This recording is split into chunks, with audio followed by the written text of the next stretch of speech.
Hi, I'm Mickey Delmage of Sherwood Park, Alberta. Hear the latest information from the world of radio, locally and internationally, each week on the International Radio Report on CKUT 90.3 FM in Montreal and online at ckut.ca. Welcome, everyone, to the International Radio Report for Sunday, June the 18th. My name is Sheldon. I am here with Gilles, and our guest today in studio is Mickey Delmage out in Edmonton. Welcome, Mickey. Good morning. Nice to have you with us. We'll be talking to you about some developments in radio out your neck of the woods in just a few moments. We thank everyone for tuning in. We're here on CKUT Radio in Montreal, 90.3 FM. You can email us, radioreport@yahoo.com. If you cannot pick up CKUT on your radio, you can live stream us at ckut.ca. The program is also archived there. Our Facebook group, International Radio Report, we have 914 members. We invite you to join that group, and you'll get details on the stories we cover on the show, as well as other stories that we don't have time to get to in our 30 minutes on the air. And for you to listen to the program anytime you like, you can go to our YouTube channel, also called International Radio Report. You can subscribe there. We have 844 subscribers as we speak. So lots of ways for you to track us down and get in touch with us. We're going to get right underway with a huge story. I must have had about 10 different people send this story to me in a matter of minutes once the story broke here in Canada. The headline comes from the Canadian Press. Bell Media cutting 1,300 positions and closing or selling 9 radio stations. BCE Incorporated, which is Bell, is cutting 1,300 positions, around 3% of its workforce, and closing or selling 9 radio stations as the company plans to significantly adapt how it delivers the news. The company says the job cuts are in response to unfavorable public policy and regulatory conditions that it can no longer outwait. The plan entails moving to a single newsroom approach across brands, allowing for greater collaboration and efficiency, said Richard Gray, Vice President of News at Bell Media, in an internal memo distributed to staff Wednesday morning and provided to the Canadian Press. In an interview with the Canadian Press, Bell Executive Vice President and Chief Legal and Regulatory Officer Robert Malcolmson said the company's media branch can't afford to continue operating with its various brands, such as CTV National News, BNN, CP24, its local TV news stations, and radio channels operating independently of one another. Translate all of that. Consolidation and syndication is basically what it comes down to. The eliminated positions include a 6% cut at Bell Media, which is part of BCE Incorporated's Bell Canada division. And Bell Media's holdings include the CTV television network, specialty TV channels, radio stations, and production studios. And here it is. It's a consolidation of news gathering and news delivery, Malcolmson said. We're combining the news production function in a horizontal way that you have one common platform serving news to the relevant outlet from one management team. Getting into the radio part of it, employees were also informed that Winnipeg's Funny 1290, Calgary's Funny 1060, Edmonton's TSN Sports Radio 1260, Vancouver's BNN Bloomberg Radio 1410 and Funny 1040, along with London's News Talk 1290 would be closing. And Bell Media is also selling Hamilton's AM Radio 1150 and AM 820, as well as Windsor AM 580 to an undisclosed third party subject to CRTC approval. So this is making big news across media in Canada, obviously. The majority of those stations that we mentioned, Mickey, are out in your neck of the woods, Western Canada, and you've been checking out some of the impact and how the news was covered and how the changes took place. Fill us in on what's been going on. Well, out here in Edmonton, TSN 1260 went off there at 9 a.m. mid-sentence in the live morning show, the Dustin Nielsen show. That was quite a shock to the group. Dustin himself wasn't in town. He was out at a golf tournament. I found a tweet on Friday morning, a video tweet, and he was thanking the listeners and hoping that his crew could stay together in some form, whether that's podcast or whatever form. And he said there has been some interest. And also the afternoon crew, Jason Greger's show, I think there was four guys on there. They did about a 15-minute thing that I picked up on Friday on the internet, thanking the listeners and talking about their future plans. So we'll see what happens there. As for 1260 in Edmonton, CFRN, it's been around for a long time, probably the longest running station in the Edmonton area. But I would presume that there will be nothing further from them. They're off the air. They went off about 2200 UTC time. The transmitter site is really close to city real estate for housing. I monitored also Calgary's Funny 1060, which was playing the same loop over and over again as TSN 1260, and also Vancouver. I monitored them. Speaking of Calgary, they were also relayed on 6030, the Voice of the Prairies. They are off the air now also. So I suspect for all our DX friends that another Canadian shortwave station is gone. Out here in Edmonton, I watched the local 6 o'clock news on CTV, which is also a Bell station, and CFRN was located in that studio, in that complex. They just repeated what was heard on air, and no mention of where the broadcasters end up. None of their names were mentioned. They did mention the one lady from the morning TV show that was let go. In that morning TV show, the morning of these stations going off, they actually do a live hit with the radio guys, and they were talking about the Stanley Cup final from the night before. And they said, have a good rest of your morning show. Yep, yeah, everything was normal until 9 o'clock, mid-sentence. So, like they were mentioning, it's like a kick in the nuts. Yeah, there's a line in this article from Canadian Press where they're talking to someone from Bell, and he says, "We're obviously trying to do this in the most humane, least impactful way possible." That's humane. You just shut the microphone off, and you probably tell them while it's off, okay, get out of here. Those stations that are called funny, for those that don't know, if you're not here in Canada, if you're elsewhere around the world, these are AM stations that were running an all comedy format, and they were all down at the bottom of the ratings. Like, how many people are? We were talking before the show as to, why would anybody put money into that format anyways? They shot themselves in the foot when whomever the program decided, let's put funny comedy on these three stations, Winnipeg, Calgary, and Vancouver. Like, really? How many comedians can you put on the air? And then the Bloomberg in Vancouver. I mean, but Vancouver and Winnipeg, there was no humans there. Edmonton and possibly London. I'm not sure about London, but there were real human beings on air. Yeah. For the daytime. It's to note that, they're all AM stations. We all say it all the time that AM is having a hard time. We always talk about how the content is getting boring for a lot of people on the radio because you decide that you're going to have one newsroom and one place where everything comes out of, which removes also the fact that, localized information, which is what we want. I don't want to know what's happening with traffic in Vancouver. They're doing things like that, and then they wonder why the audience going down. For sure.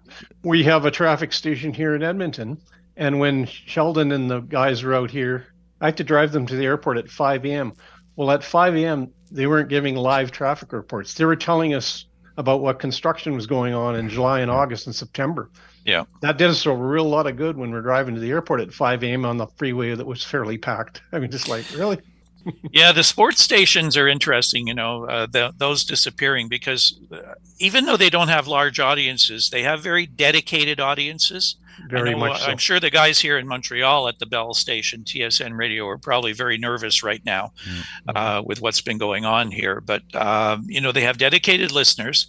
They have listeners in a demographic that really go out and support their advertisers. They've got a nice little package together. It's mostly local programming from like 6 in the morning till 6 at night. Then they go into some syndicated stuff. But they serve a purpose. They're not going to be the number one station in the market, but they're going to bring in advertising revenue, and people are sports fans, guys, 25 to 49 male audience. That's their target audience. Yes. They interviewed the Edmonton Elks, one of the management team, and they weren't broadcast on that station, but they did get pre and post game coverage and then all week coverage. Those stations that own those rights to the professional sports teams, they do a whole bunch of other things. Yeah.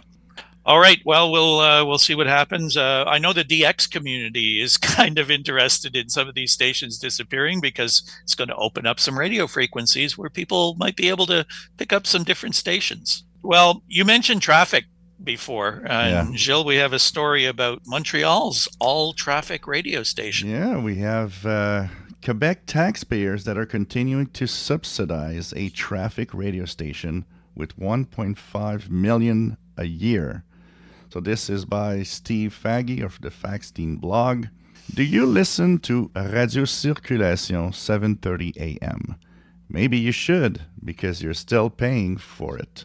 Last month, the Quebec government renewed its no-bid contract with Cogeco Media to subsidize the Montreal Traffic Information Station, agreeing to pay it up to $7.7 million for 5 years, or $1.5 million per year. Cogeco Media doesn't break down budgets for individual radio stations, but we know from CRTC filings that the average cost to run its radio stations is about $3 million a year. And when Cogeco first applied to the CRTC for a new license to run a new all-traffic station in 2010 and an Anglophone equivalent on another AM frequency, it budgeted about $2 million, rising with inflation. So I think it would be fair to say that taxpayers are footing about half the cost of running this station that consistently performs at the bottom of numerous radio ratings, which is not unexpected since no one is going to tune in for more than a few minutes at a time. The last contract between the government and Cogeco, which had been posted online because of an access to information request, was signed in 2018 for 3 years and a renewable for 2 more at a cost of $1.37 million a year. Besides agreeing to run the all-traffic station, Cogeco also provides some advertising time and a weekly interview. Whether this is a good investment is up for debate, but a 2014 survey showed 40% of drivers had tuned into the station at least once, so the government seems to think there's at least some use for it, and it's not like the traffic situation is going to get much better soon. So, I don't know. It's, when I rent a car, I don't listen to traffic station. I just turn on my GPS or whatever, and it actually tells me also where traffic is a problem. Do we need a traffic station in 2023? And they're using numbers from 2014, which is starting to get a little old. Anybody that's going to report traffic is going to text in or they can follow it on the GPS. You need a guy flying around in a plane or a helicopter. Well, that stopped in Montreal when we had a helicopter accident. After that happened, they said nobody's going up in the air anymore to do that stuff. Yeah. So, but no, somebody was saying that the only place that they've ever noticed anybody listening to this station is taxi drivers. Might have it on occasionally, if they're trying to figure out, where they're going to go or not go and that sort of thing. But this is outrageous amount of money for a traffic station that doesn't do live traffic overnight, by the way. Yeah. Well, it's just similar to like I just mentioned here in Edmonton. Yeah, there's nobody in the studio. What's the point? Yeah, they just give you the road closures and a tape loop. They do have access to the Transport Quebec camera system around the province. Cameras work really well on radio. Oh, Yeah. yeah. And, there's no traffic jams after midnight. So, Oh, no, of course not. Right. Anyways, it's a ridiculous amount of money. And like we said, 40% of people have tuned in at least once. Maybe that's the only time they ever tuned yeah. in and said, what is this? An all traffic station, and never went back again. So, all right. Well, enough ranting from us about Bell and all traffic radio. Let's move on. So, what's happening with our sun? Well, the sun is still active this week. One of the interesting things that happened, the beginning of the week wasn't too bad, but it was degrading over time because there's some active regions. There's actually a co-rotating interaction region that's called. And sometimes the waves of solar wind compress and you get faster and more particles hitting the Earth. So it actually created a geomagnetic storm that is still going on as we're recording. And that could be a concern as we listen to the radio today and for the early part of the week. AR 33, 35, and 36 that are complex sunspots that could harbor energy for M-class solar flares. That will be something to check out. The sunspot number is 112. The solar flux 153. And in between those little moments of disturbances, conditions are pretty good, and the higher frequencies definitely are great. The only way that you can really notice all of this is actually to turn on a radio and listen. This is Christian Breton of Quebec City, Quebec. You're listening to the International Radio Report on CKUT 90.3 FM in Montreal. We move down to Australia for our next story, which is why we call it the International Radio Report, by the way. International radio stories. Here we go. ABC Australia to move resources away from AM radio and television to podcasts and on demand by the year 2028. The story comes from Radio World.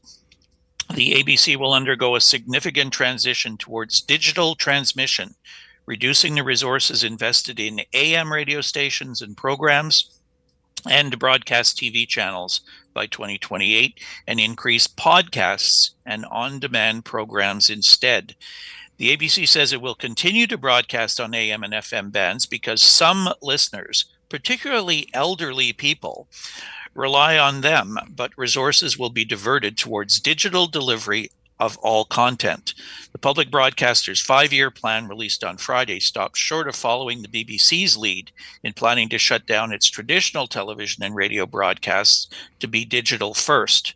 The number of live radio programs will be reduced over the next few years because technology is changing media, the managing director David Anderson said. The ABC has 60 local radio stations as well as national networks including News Radio, Radio National, Triple J, Classic, and Radio Australia. Asked in an interview if radio was, quote, under threat, Anderson told ABC Radio Perth it was inevitable that audiences for some programs will be so small they will not be rationalized because most of the audience will have moved to digital delivery. He did not say which networks or programs would be rationalized or when. And note that this story was updated on June the 9th. The ABC says it will not be closing any AM radio stations or TV stations under the 5-year plan. With the ending that says, oh, no, we're just going to say that we're not going to shut down everything. But sounds like the CBC a couple of months back. Of course, we know all the BBC World Service and the BBC, what it wants to do, especially in a country. Australia has something similar that Canada has, a lot of open spaces where that technology might not work that well. Yeah, in big centers, big cities, I understand podcast could be of interest, listening to your favorite show at the time that you want. Absolutely. But I think that we have to be careful at the speed that this is going to move on to make sure that we don't just stop everything on radio and end up with a lot of people just not accessing any of the information. I'd like to know who this ABC guy is that says that, because some listeners, and then he emphasizes particularly elderly people, that rely on them. Well, how many times have we talked about how everybody at some point in time is going to rely on a radio broadcast. Yep. Some systems are going to go down, problems exist, things get jammed, things get cut off by governments, so who knows what. And there's always something that can get through, and it's a technology that's 100 and some odd years old that still works. And people have these little boxes sitting on their tables at home that still work. And I just don't understand this approach being taken in so many, not just in Australia, but in so many places. I think it goes with the fact that, our technology works most of the time so well that for some reason they don't think about the fact that, something could happen to bring it down. And we had a great example once again here in Montreal. We had a one-day high storm last month. You know what? My next door neighbor said, "Hey, I wish I had an AM radio, an AM FM radio." So, and he had a guy living next door to him that had like 150 radios. I actually told her to come and knock on my door the next time there's an emergency. And just talking about the technology, like I live in the country, I get my television through satellite. Well, the other night at 6 o'clock, when I was trying to catch up on what was going on with the closures, a rainstorm and a big rainstorm came through. I get what they call rain fade, signal gone. Without terrestrial, you're out of the hoop. And can you imagine going through a hurricane or some other long weather disaster like that, and you're trying to get a signal from newer technology? This leads in perfectly to the next story, Gilles, because this is talking about emergencies. Yep. So Bermuda Emergency Radio Station now is available on gov.bm. Bermuda's Emergency Radio Station 100.1 FM is now available on the government's website. This is an important step in ensuring that people of Bermuda stay informed and safe during times of national emergency, said the Minister of National Security, Michael Weeks. It is the first time that the radio station has been available to the public via the internet, in addition to the primary terrestrial signal. The minister added, by streaming the radio station on the gov.bm website, we can reach more people than ever before and ensure that everyone is up to date with the latest information. Whether it be accessed via your computer or mobile device, streaming technology will allow more people to access the station during national emergencies, such as hurricanes and power outages, and help keep the island informed. And it is extremely interesting to see that in power outages, you're supposed to have a working computer or device, and that in hurricanes, all of that should be still working. Yeah, exactly. They neglect to mention that the most reliable of any of those sources is the 100.1 FM, the radio station itself. Oh, God. Yeah, just an amazing story. It just fits in so much with things that we continue to talk about on this show. We move to the Antarctic, something we tell you about every year, and that is the annual BBC Antarctic Midwinter broadcast. And how do they get this to these poor people working and slaving away in Antarctica? They use shortwave radio, the modern technology out there in the world. This comes from BBC, of course, and it is the Antarctic Midwinter broadcast. It is unlike anything else on the BBC World Service. Every year, they make a special program for just a total of 32 listeners. The team of scientists and support staff isolated at British research stations in the Antarctic midwinter. Presented by Ceres Matthews, the program features messages from family and friends at home, as well as music requests from Antarctica.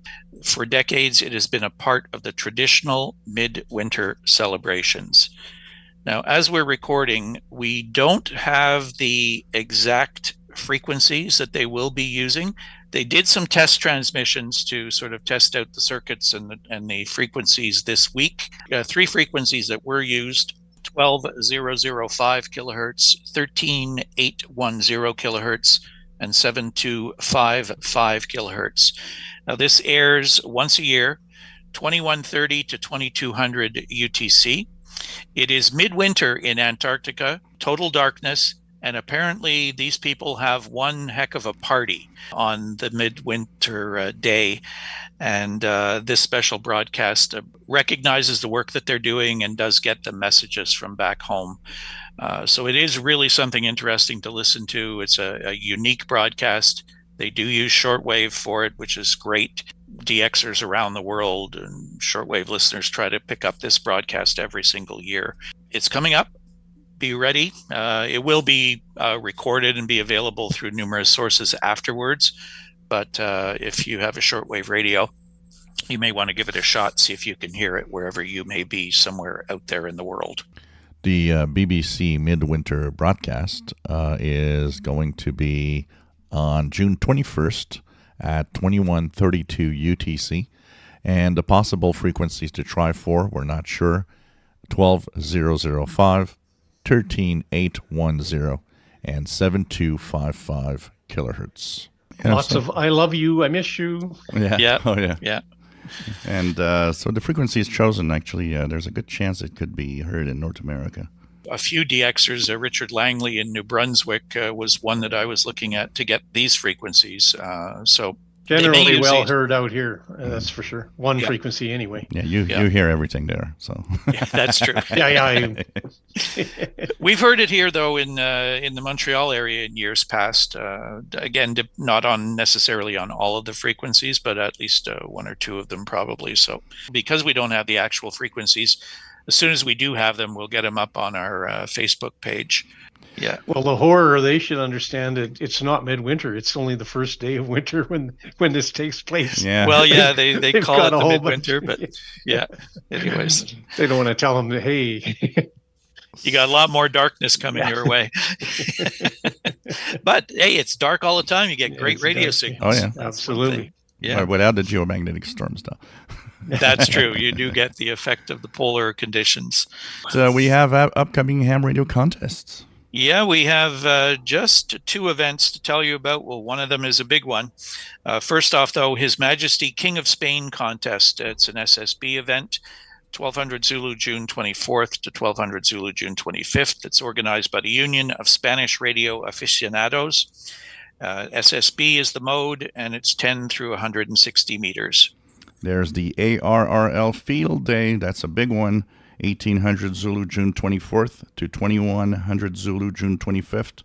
Field Day is Ham Radio's open house. Every June, more than 40,000 hams through North America set up temporary transmitting stations in public places to demonstrate ham radio's science, skill, and service to our communities and our nation.